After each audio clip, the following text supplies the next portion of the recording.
Dear students, welcome back to my channel Enjoy Learning. In this video, I'll teach you how to solve questions of exercise 8.1. So let's begin with question number 8. We have done till 7 in the previous video. Question number 8 says that write the rational number whose numerator is the HCF of 26 and 91 and denominator is the LCM of 7 and 63.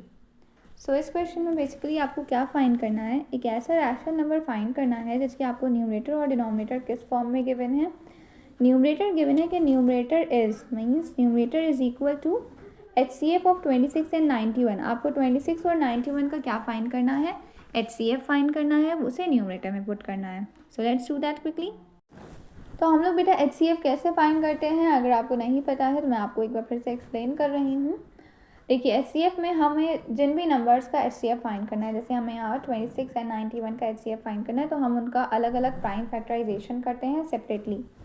तो हमने 26 का करा तो पहले 2 के table में आ रहे हैं ना, 2 प्राइम नंबर में 2 1 ज़ा 2 3 ज़ा 26 हो गया, 13 ज़ा, और फिर 13 तो सिर्फ अपने ही टेबल में आता है तो 13 1 ज़ा 13, तो 26 का कंप्लीट हो गया. फिर 91 comes in the table of 13 7 ज़ा 91 होता है, और फिर 7 सिर्फ अपने ही टेबल में आता है तो 7 1 ज़ा 7 हो गया.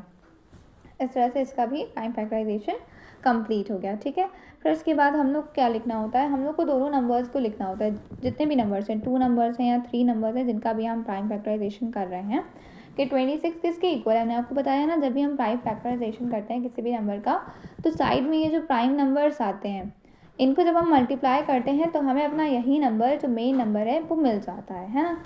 तो हम 26 को कैसे लिखते हैं, 2 इंटू 13 के इक्वल है 26, और 91 किसके इक्वल है, 91 13 इंटू 7 के इक्वल है. ठीक है, हम लोग ऐसे लिख देते हैं. फिर उसके बाद अब हम लोग को क्या फाइंड करना है, हम लोग को तो हाईएस्ट कॉमन फैक्टर फाइंड करना है. तो हाईएस्ट कॉमन फैक्टर हम कैसे फाइंड करते हैं बेटा, जो कॉमन है दोनों नंबर्स में, जो कॉमन है उनको हम लोग एक सर्कल में कर लेते हैं. तो हम लोग यहाँ दिख रहा है कि सिर्फ और सिर्फ कौन कॉमन है, सिर्फ और सिर्फ 13 कॉमन है ना, जो दोनों नंबर्स में आ रहा है. तो सिंपली हमने क्या करा, हमने 13 को यहाँ पे लिख लिया. अगर बाकी को भी कोई नंबर कॉमन होता, जैसे ऊपर भी 2 आया है, अगर नीचे भी कहीं 2 आ रहा होता तो हम लोग 2 को भी लिख लेते. अगर एक से ज़्यादा नंबर्स होते हैं तो हम लोग जब उनको मल्टीप्लाई करते हैं तब हमें मिलता है HCF. बट यहाँ पे that was not the case. यहाँ पे सिर्फ और सिर्फ क्या था, सिर्फ और सिर्फ 13 ही यहाँ पे कॉमन है. तो हमारा जो HCF है वो भी सिर्फ क्या हो गया, 13 हो गया. तो हमने HCF फाइंड कर लिया. अब फिर हमें LCM फाइंड करना है डिनोमिनेटर के लिए. तो न्यूमरेटर हमारा क्या हो जाएगा बेटा, न्यूमरेटर तो हमारा 13 हो जाएगा, क्योंकि न्यूमरेटर उन्होंने बताया कि HCF था. फॉर द डिनोमिनेटर हमें फाइंड करना है LCM of 7 and 63. So pause the video, find it out on your own.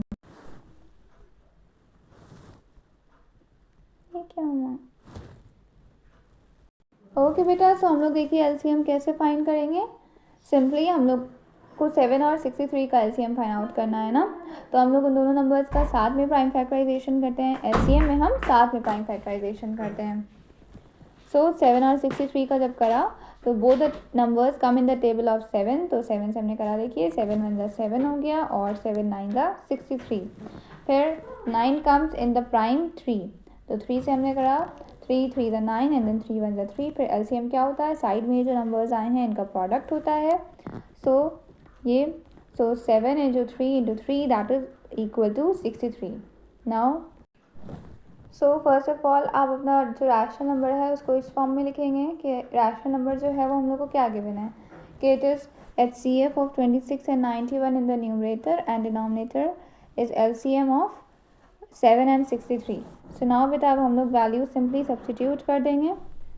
So HCF क्या आया है हमारा, HCF हमारा आया है 13, और जो LCM आया है वो क्या आया है 63. तो यही हमारा फाइनल आंसर है, क्योंकि देखिए बेटा कैंसिल तो होगा नहीं, जो 63 है वो 13 के टेबल में नहीं आता है. So this is our simplest form, और ये आपका आंसर हो गया.